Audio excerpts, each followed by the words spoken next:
কার দখলে কালীগঞ্জ। উপনির্বাচনের আসন ধরে রাখার প্রশ্নে আত্মবিশ্বাসী তৃণমূল। বিজেপির লক্ষ্য হিন্দু ভোট একত্রিত করা।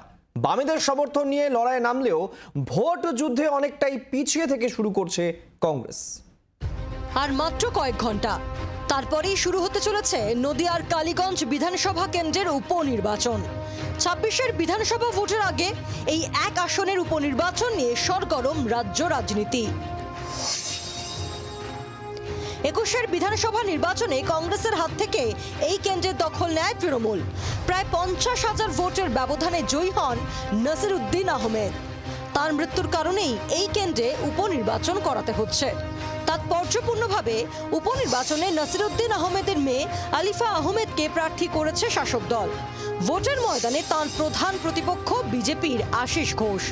বামেদের সমর্থন নিয়ে লড়াইয়ে রয়েছেন অবসরপ্রাপ্ত পুলিশ অফিসার কাবিল উদ্দিন শেখ।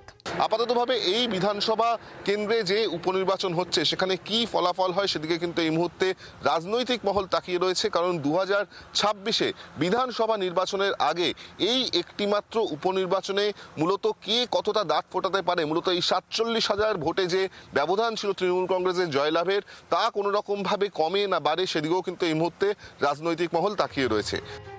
এক আসনের উপনির্বাচনে মোট 14 কোম্পানি কেন্দ্রীয় বাহিনী মোতায়েন করেছে নির্বাচন কমিশন। নিরাপত্তার দায়িত্বে রয়েছেন প্রায় 2000 পুলিশ কর্মীও। এই প্রথম বুথের বাইরেও সিসি ক্যামেরায় নজরদারির সিদ্ধান্ত নিয়েছে কমিশন।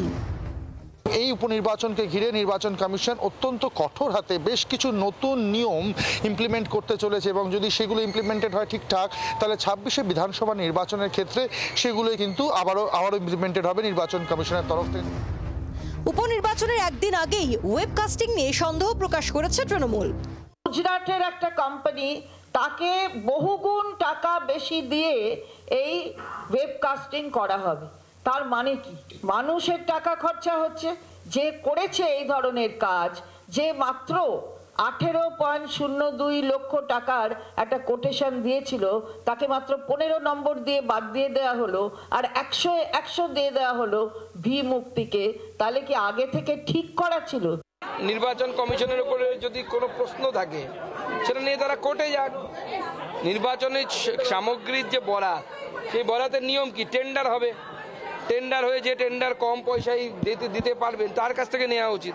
মুখ্যমন্ত্রী মমতা বন্দ্যোপাধ্যায় তো স্বাভাবিকভাবে যেরকমভাবে করে যে নিজের পার্টির লোকেদেরকে পয়সা নিয়ে কাজ পাইয়ে দেয়, সেভাবে তো নির্বাচন কমিশন করবে না।